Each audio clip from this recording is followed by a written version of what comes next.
And today is week 3 of our Proverbs series. Let's do a little polling of the audience. How are we doing? Wrong way. How are we doing with our Proverb of the Day challenge? How's that going? What are we at? Day 14. So we should be on Proverbs 14. What we've been doing, in case you're just joining us, we are reading a proverb a day throughout the month. We started a series on Proverbs right at the end of April. And the challenge for the series has been, okay, let's read one proverb a day, and then what is the wisdom that jumps out at you? What are the images, the metaphors, the words that speak to you in that day? Hopefully you've been following along on our Instagram account, been making sure to post one verse, one line, some words of wisdom from Proverbs for the day. You can find all that on our Awaken Instagram page. Now this morning, the title of today's sermon is Wisdom from the Beginning of Time. Now, I'll be honest, I have wanted to preach this sermon probably for about 5 years, 6 years. Just couldn't really find the time or where it exactly fit into the different series that we have been going through over the past couple of years. But here we are in Proverbs, and this is a sermon about Proverbs and about wisdom from the beginning of time. Now, let us start. Oh, I'll give you, this book has deeply influenced my thinking of this sermon, so I want to give credit to Peter Enns and his book, How the Bible Actually Works, subtitle, which is a brilliant subtitle, in which I explain how an ancient, ambiguous, and diverse book leads us to wisdom rather than answers, and why that's great news. If you've been here for a while, you know that I quote Peter Enns quite a bit. I reference him a lot. He has been deeply influential for me. He is an Old Testament scholar. I love his work. If you haven't read anything by him, check out his stuff. This book is a great place to start. He is brilliant, but the way in which he writes, he's like a stand-up comedian. He's a funny guy. So he can take all these really big, complex issues and ideas, theological ideas, and he can make you laugh while he is writing it in a way that you actually understand it. Peter Enns, he also has a podcast called The Bible for Normal People. So if you consider yourself normal, might be a podcast for you to check out. Now, let's start in Proverbs 3. So chances are you've probably already read this one, right? And if you read this one on May the 3rd, you probably have forgotten it already because we are at May 14, which means it's been about 11 days. So yeah, you've probably forgotten it. Proverbs chapter 3, verse 19. By wisdom, the Lord laid the earth's foundations. By understanding, he set the heavens in place. By his knowledge, the watery depths were divided, and the clouds let drop the dew. This is an extremely, extremely profound proverb here. Because what is this proverb saying? It's saying without wisdom, there's no creation. Think about that for a moment. Without wisdom, we wouldn't be here this morning. Everything that you see around you, this creation that we're a part of, without wisdom, none of it would be here. I mean, do you see what the author here is saying? In some way, some mysterious way that we don't quite know how it all works out, wisdom and creation are inseparable. You can't have one really without the other. You can't have creation without wisdom, and wisdom is embedded into the creation itself. Now, this idea continues in Proverbs 8, which again, we're 5 or 6 days removed from that, so you've probably forgotten this already. Hopefully you made it through Proverbs 8. But here's what Proverbs 8 says. The Lord... All right, here's a big theological debate. You can grab a commentary. You can read pages and pages as to whether the Hebrew word should be translated created or acquired. Doesn't quite matter for us this morning. The Lord created or acquired. In some way, the Lord possessed wisdom at the beginning of his way. At the start of his works of old, in primeval days, I was formed, I being wisdom. At the start, at the world's origin, when there were yet no deeps, I was born. Okay, time out here for a second, because you might be wondering, what in the world does any of this mean? what we have just read is a riff on Genesis 1. Whenever you read the Bible, you have to always go back and start at the beginning. Whoever wrote this proverb right here, they had Genesis 1 in mind when they wrote it. Here is Genesis 1 in case you need a reminder. In the beginning, God created the heavens and the earth. Now the earth was formless and empty. It was a swirling mess of chaos, is basically what this means. Before creation, before there was any form, everything was just a giant swirling mess. Darkness was over the surface of the deep, and the Spirit of God was hovering over the waters. The author of Proverbs 1, when there were yet no deeps, I was born. Same word in Hebrew. Genesis 1, the deep is there. In Hebrew, it's the word tahom, in case you want to know, you want to write that word down. And here now, before the tahom even existed, wisdom was formed.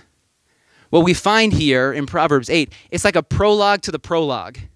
If Genesis 1 is the prologue to the Bible, all about creation, kind of how things sort of took form and shape, well, now Proverbs 8 is a prologue to the like what came before Genesis 1? The creation of wisdom. Wisdom was there before any form of creation. When there were yet no springs, and again, this is all a riff on Genesis 1, no sources of water, before the mountains were set down, before the hills, wisdom was born, ere he made the earth and the ground, the land's first lumps of soil. When God established the heavens, there was wisdom. When he inscribed a circle on the face of the deep, when he secured the clouds on high, when he strengthened the founts of the deep, when he marked the bounds of the sea, when he formed the boundary between land and the water, that the waters transgressed not his command, when he firmed up the foundations of the earth, wisdom, was near him. And I love this. What was wisdom doing at the time? Growing up. Wisdom is like a child, like a little baby.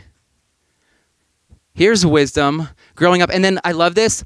Wisdom, was God's delight. Like wisdom is God's child. Day by day. And what's wisdom doing? Frolicking. Think about wisdom just sort of frolicking around. Frolicking in his habitable world. Wisdom is just a picture of freedom. A picture of joy. Here's actually the best picture I could find for this. Here's wisdom. God's creating by wisdom, through wisdom, and wisdom is just enjoying this entire process. Frolicking in the creation. Freedom, joy, delight, satisfaction. Look at all that is being made. Look at all that's being created. And then I love this final line. And my delight, wisdom delight, is in who? Every single one of you. So we have wisdom as being sort of like it's God's child, but now it's almost as if we are now the child or the children of wisdom. What's happened? This is such a profound statement. What the author here is just mind-blowing when we stop and think about this for a moment. What Proverbs 8 is saying, and this is from Peter Enns in that book, creation is God's grand act of wisdom. I love that. God's grand act of wisdom is the creation that you all see around you. And as we notice, what the author says here, creation takes place only after wisdom arrives on the scene. Everything is a swirling mess of chaos. When's it put into place? When is order established from the chaos? After wisdom arrives. What about life? The very breath that we have been gifted with.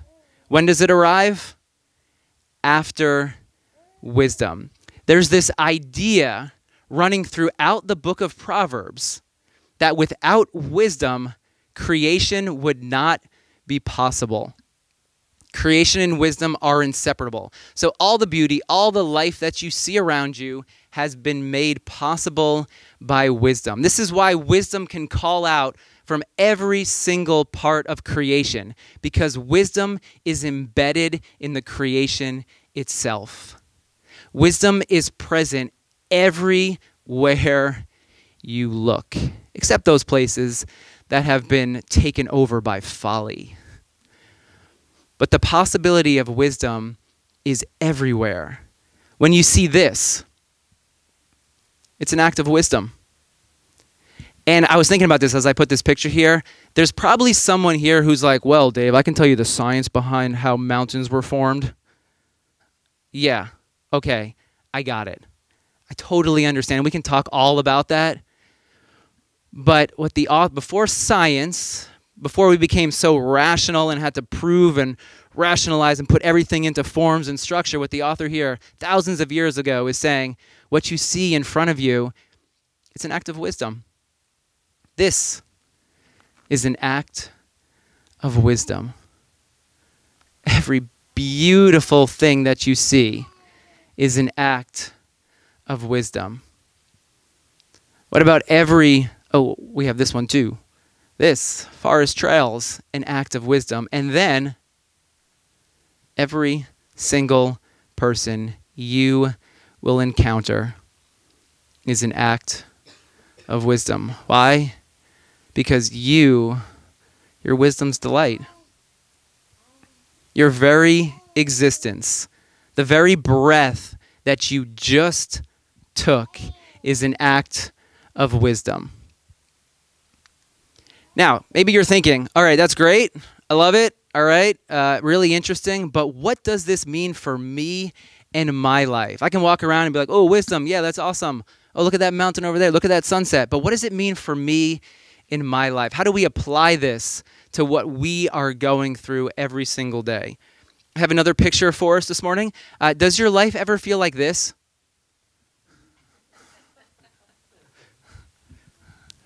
Got a few takers here.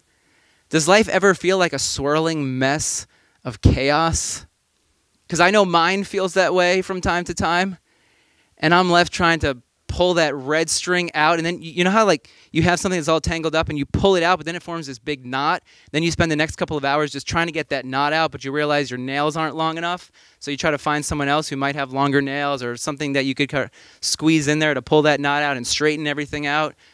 Yeah, life often becomes chaotic. Life, it feels like this swirling mess, that which is described in Genesis 1. What Proverbs 8 and Proverbs 3, what they're saying is that the same wisdom that was present with God at creation is present and available to you. The same wisdom that has formed the mountains and the seas, the heavens, that has formed you is also present and available to you right now in this moment. So then Proverbs becomes a book about how it is that we can access this ancient, timeless wisdom that has formed creation, and then how do we live by that wisdom as well? Because if you're anything like me, the chaos, you're a bit uncomfortable with chaos. You would prefer order. You don't want a giant hairball of a life. You want life to be smooth. And yes, there are going to be some bumps, but then how do you level those bumps? How do you untangle the yarn? We have here in the beginning, remember, Proverbs 1 through 9 is an intro to all the different Proverbs. So Proverbs 10 through 30 was written earlier than 1 through 9. Whoever edited and collected Proverbs 10 through 30 wrote down 1 through 9 as a way to explain what the rest of the book of Proverbs was all about. In the introduction, we have this deep word of wisdom about the creation, or rather the wisdom present at creation is also available for you. And just like God's creation is a grand act of wisdom, creating a life, creating your life, is to be a grand act of wisdom. Every decision that you make, every step that you take each day is you creating a life. You creating your life. So what we have here is God took chaos and by wisdom created order. And now that wisdom can take the chaos of your life and create something beautiful out of it. Something that brings meaning to this existence that you've been gifted with. Because that's what we all want. We all want to live a life of meaning. We all want to live a life that feels ordered in a particular way, where we're going through our days and in some way we're giving back to the creation that we're a part of. We're giving back to each other. We're in alignment with God and the way of living that has been established thousands of years ago. What Proverbs is saying is that creating a life, your life, you're to see it as an act of wisdom. You're not just to unintentionally go about your days and whatever happens just kind of happens, but rather you're to see every decision and every step as you creating something beautiful with the gift of breath that you have been given. Your life matters. Your life deeply matters. It's not an accident that you are here. You have been given a gift. And the way to fully unwrap that gift, to fully step into that gift, is to live by this wisdom that has been present from before the beginning of time. It's a tall task. It can be intimidating, right? Now, when we choose to seek and live by wisdom, here's what Proverbs 8 is saying, and all the book of Proverbs, I would add. You are choosing to join with the flow of the universe. There's a way in which things are moving. When you choose to seek wisdom, which is at the heart of the book of Proverbs, get wisdom, seek it, desire it. When you choose to walk in that path, last week we looked at the banquet of Lady Wisdom and Lady Folly. When you enter into the doors of Lady Wisdom and you're saying, yes, this is the life that I desire, in a way, you're going in flow with the way in which the entire universe wants to move. So you're taking things that are chaotic and you are now creating order. You feel like your life is in alignment with something greater than you. Have you ever experienced this? Where there's sort of this feel that you have, like, yeah, everything, I made this decision, I was walking in this path, and it just, have you ever said this? It just feels right. Or read this one. Have you ever said, this just doesn't feel right? Yeah, well, there's this gut feeling that we have within us. When we make a decision that's in alignment, we just sort of, we know it. You can't explain it. You can't put it into words. You can't rationalize it. But you just know there's something that feels right about this. And then the opposite is true as well. When you're walking in a particular path, something just feels, I don't know, I can't put it into words. I don't know how to explain it, but it just feels off. I know it sounds weird. I know I sound like a crazy person, but something just feels off about this decision or about where I'm walking. And then when you choose to seek and live by wisdom, all the promises of wisdom, this is the hope, that you are to receive the promises of wisdom, which are peace, vitality, satisfaction, hope, joy, and endurance. Who wants to sign up for that type of living? Yeah, this is what Proverbs is saying. When you go with the flow of all creation, and that's true. I mean, when we stop and think about it a minute, we're just like a really small speck in the universe. I mean, we're a small speck on the earth. We're a small speck in North America, in New York, in Westchester, but think about the universe. And Proverbs just is kind of, it blows the whole thing wide open. It's like, yeah, this entire universe is created here by wisdom. You're just a small speck, but yet your life matters in a certain way, and you can actually move in the way in which the entire universe is moving. It's like the Force in Star Wars. Now, when you choose wisdom, what do you think wisdom does? When you choose wisdom's path, what does wisdom do? Wisdom looks like this. Wisdom's like, oh, yes. They chose me again. And wisdom is like a proud parent. You ever watch your kids as they're growing up and they make the choice that you would make? Or they make the right choice. Maybe it's a choice that you wouldn't make, but yet they make the right choice.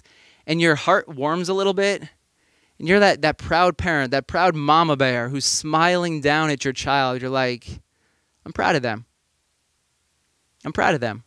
They chose this path, and yeah, look at what this road is producing. They chose not to go. They chose not to hang out with those friends and do that on a Friday night, and they did this instead. It's a choice of wisdom. Every single time you choose wisdom, wisdom rejoices. Wisdom frolics. Carry that picture around in your head. Whenever you choose the path of wisdom, just imagine Julie Andrews right there frolicking through the mountains. Well, then the opposite is true as well. When you neglect wisdom, you are resisting the flow of the universe. If all creation wants to move in a particular direction and wants to move all of us in that direction, which I believe it does, well then when you dig your heels in and say, I'm not going to live that way, you are now resisting the flow. You're pushing back against the way in which everything wants to move. There's a reason why you might be feeling tired if you neglect wisdom. There's a reason you might be feeling fatigued if you are giving in to folly. And so instead of order, our life feels chaotic. It feels out of alignment. Disease might crop up, or this dis-ease that we have within us about life, and there's something that just, it's weighing me down. It's not bringing the life and the joy and the vitality and the satisfaction and hope, the endurance that I long for. So here's how this works. Here's how Proverbs works. Here's how Proverbs helps us to choose wisdom. 3 examples. Proverbs 10. In a multitude of words, offense will not be absent, while he who restrains his lips is astute. So much wisdom right here. Here's a question. 2 questions for us. Have you ever said something you later look back on and regret? Multitude of words, offense will not be absent. But he who restrains his tongue, she who restrains her tongue, is wise. Have you ever looked back on a conversation and thought, you know what, I really should have kept my mouth shut. Too many words there. I should have said a whole lot less. This is offering us the path to wisdom, keeping your mouth shut, or the path out of alignment, the path of folly, saying too much and not holding your tongue. Proverbs 28:20. The faithful man has many blessings, but he who hastens to get rich will not go unpunished. Here's a question for us. Have you ever overlooked the blessings in front of you as you sped your way forward to more? Whether it's more wealth or success or a different season of life. Yeah, the faithful one. The one who is present in the moment, faithful to what is in front of them right now, in this moment, is able to see their blessings. But he who speeds forward in life for whatever they think they may desire misses out. Yeah, there's so much wisdom in that one. Man, these Proverbs, they are profound. So much depth to them. Let's do one more. A generous person will be sated, He who gives drink, his own thirst will be slaked. He who withholds grain, stop withholding grain, all of you, please. I know you have plenty of it. The nation will curse him. Westchester County will curse he who withholds their grain, while there will be blessing for the head of a distributor. One who pursues the good seeks goodwill, but as for him who pursues evil, it'll come upon him. Have you ever been tempted to hoard what you've received instead of living generously? I mean, these are 3 Proverbs out of hundreds. We could go on and on. This is how Proverbs works. We're being presented a path before us. Will we choose to move with creation in wisdom, or will we choose to resist and move out of alignment with creation? Because what you all desire is to take this giant hairball tangle of yarn and turn it into something beautiful. Something that has meaning. Here's another truth of Proverbs 8. Wisdom exists within the chaos. Chaos is a part of life. And that's why you open up the Bible, Genesis 1. Yeah, the chaos is there. Darkness, it's there. Wisdom isn't somewhere outside of it that you need to go out there and grab to bring back in, but rather wisdom is present with the chaos, in the darkness, desiring to bring forth meaning and to help you rightly order your life. We have this. Julie Andrews is frolicking. And sometimes maybe half of those are made and you still have a whole tangle. Yeah, that's normal. I mean, very rarely do you achieve this because that's just not how life works. So maybe I should have split the image right here and had half of these bracelets made and the other half still be this whole tangle of yarn. Now, let's talk about Jesus and wisdom. Because the first followers of Jesus, they started reading the Old Testament. They started reading these passages in Proverbs through the lens of Jesus, and they came up with some pretty bold statements. Here's Paul, 1 Corinthians 1:30. It is because of him, because of God, that you are in Christ Jesus, who has become for us what? Wisdom from God. What is Paul saying here? Christ is wisdom. Jesus embodies wisdom. The wisdom that was talked about in existence before creation. Now the first followers of Jesus are saying, yes, that's wisdom, but the embodiment of that wisdom is Jesus. It's like, think about love. We can talk about love all we want. We can even say it, I love you. But what exactly does it mean? Love is something that is meant to be embodied. It's to be acted out.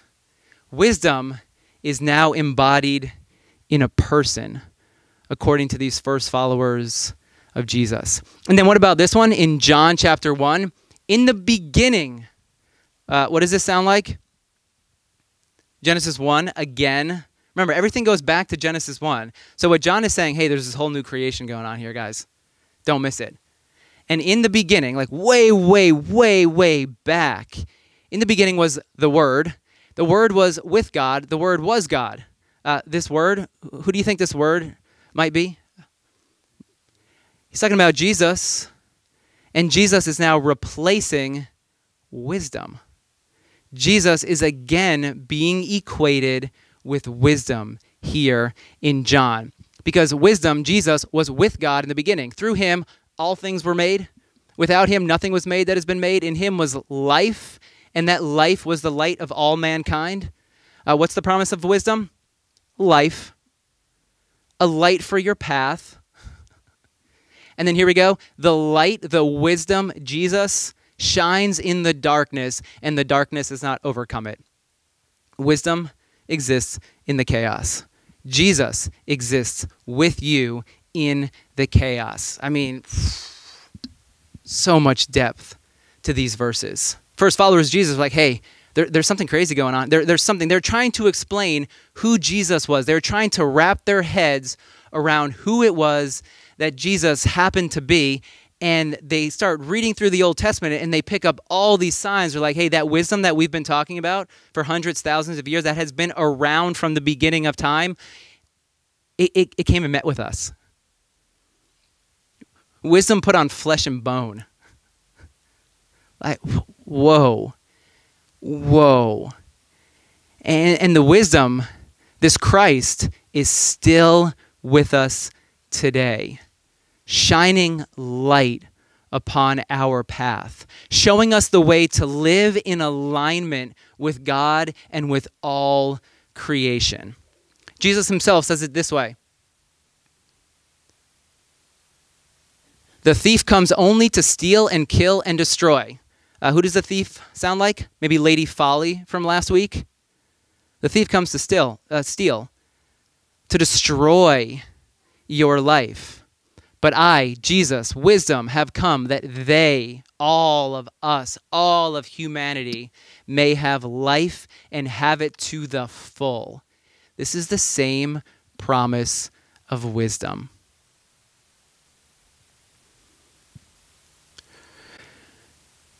Now, what does this all mean? 3 things here to wrap it up. First, wisdom is a pretty big deal in the Bible. Nice and simple. Wisdom is a pretty big deal. It's a really big deal. It's a central theme, maybe the central theme of the Bible. Number 2, God longs for you to acquire wisdom and then live by wisdom. Oftentimes you might hear this question around churches being asked, what is God's will for my life? Went to a Christian college, that's what everyone wanted. Who should I marry? What's God's plan for my life? As if there's one road that you should be taking. I would think God's plan for your life is a lot bigger than just the one person that you should marry. So what is it that is God's plan? Or what's God's plan for your life? What's God's will for your life? I would distill it down into this one sentence. Live by wisdom. Everything else will work itself out. If you live by wisdom, all those other questions that you're asking, they'll turn from chaos into order. You seek wisdom, you live by wisdom, everything will take care of itself. And then here's the third. A life of wisdom is a life in harmony with the entire creation. Which raises a question for me.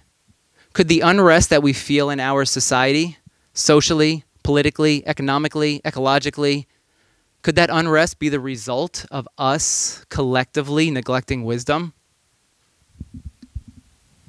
Because that seems to be what the Bible is saying. Seems to be what Proverbs is saying. When you neglect wisdom, there are consequences.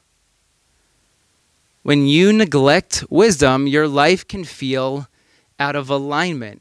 Our shared collective life can feel out of alignment as well. Yeah, Proverbs 8 is saying some pretty big, these are massive truth bombs that Proverbs 8 is dropping on us. Now, practical question for us. How do I get wisdom?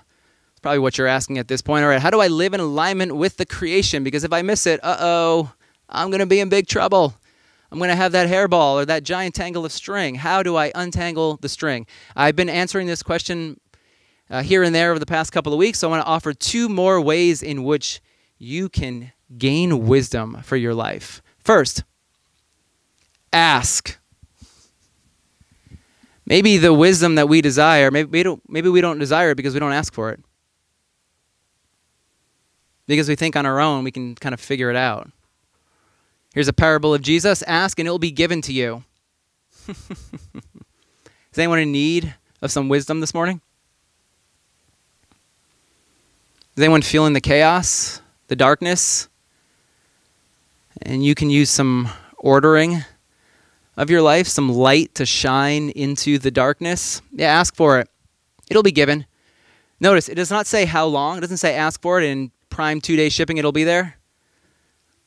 No, you keep asking. Seek and you will find eventually. Sometimes it takes months. It takes years. But the promise is that eventually you will find that which you are seeking. Knock and the door will be open to you. For everyone who asks receives. The one who seeks finds. And to the one who knocks, the door will be open. How do you get wisdom? You ask for it. You humble yourself. It's an act of humility. In Proverbs, there's this word fool that comes up quite a bit. The fool is the one who does not live by wisdom. And why do they not live by wisdom? Because they're arrogant. And they think they have all the answers on their own. You ever live this way? Sometimes we don't ask for it because we're just fools. And we think on our own we have all the answers. Wisdom comes to the humble. And then here's a second way to gain wisdom. Pay attention to when your life or when your body feels in harmony and when your life or when your body feels out of harmony. There's another word used for fools in Proverbs. It's the word senseless, and it is referring to those who live unaware. Those who live without any awareness of what is happening within them. You ever find yourself breathing in a very shallow way, and because you're nervous about something, and you don't pick up on it right away? It's your body telling you something. There's something going on. Maybe you're angry, and so you're taking shorter, shallower breaths. Yeah, you pay attention to your breath. And if something is off, it's an opportunity for you to ask, okay, what's going on here? Why am I feeling this way? What's the wisdom for me here in this moment? You ever clench your jaw? You ever wake up in the middle of the night or in the morning, you're like, oh, my head. What was I thinking about all night long? I remember I would go to the dentist, and the dentist would be like, can you open your mouth a little more? And I'd be like, I can't. Oh, my God. Like, why did they talk with you when you're there in the chair? I mean, yeah. Tell me all about your vacation. Like, no, not now. But she would be like, hey, she'd be working on my teeth. Be like, can you open your mouth? I'm like, I can't open my jaw. She's like, wow, you're pretty stressed out, huh? Are you clenching your jaw? What about your fists? There's been times in my life when I don't even realize it, but I stand up and it's like my fists are just clenched. Yeah, that's an opportunity to lean in and be like, hey, what's going on here? This is not the way for me to be living. I'm out of alignment. Okay, let me ask and inquire a bit more. What's happening here? Why am I clenching things so tightly? Or what about this one? Have you ever felt like your life is becoming larger and more spacious? Have you ever given freely to someone? You've given something away and you walk away and it just feels like you can breathe easier. But then the opposite as well. Maybe you get into a fight with someone or you've held on to something that you feel like you were supposed to have given that to them or you're supposed to have paid for their meal, whatever it was, and it just feels like your life becomes tighter and more constricted. How do we gain and live by wisdom? You pay attention to your body. When does everything feel right? When does it feel in harmony? And then when does it feel out of alignment? When does it feel out of harmony? God's greatest desire for you is to live by wisdom. It's a wisdom that has been present from the beginning of time, before time even existed. And the truth of Proverbs is that wisdom, the truth of the New Testament writers, is that Jesus, the wisdom given for us, is present with you in this moment and in the next moment and in the next one and the one when you find yourself at a fork in the road wondering, which way do I go? And you need some light. You need some answers. And so you humble yourself. You ask. And the wisdom present from the beginning of creation, the wisdom through which creation came into existence, will be there to offer insight to guide your way.